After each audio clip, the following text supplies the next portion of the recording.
Ponavadi je seveda, ko iščemo ravnotežje tako, da včasih pretiravamo v eno smer, drugič pretiravamo v drugo smer in najlažje je, če se znamo iz teh napak naučiti in potem poiskati neko pot, ki nam omogoča, da smo seveda na poti do nekega uspeha, hkrati pa obvladujemo težave, ki so na tej poti. Je pa dejstvo, da z vsakim uspehom postanemo bolj samozavestni in si upamo postavljati tudi realizirane cilje.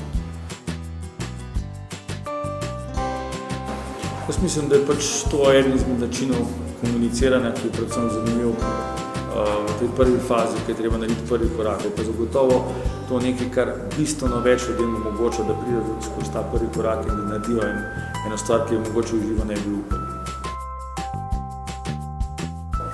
Ja, veliko ljudi. Veliko.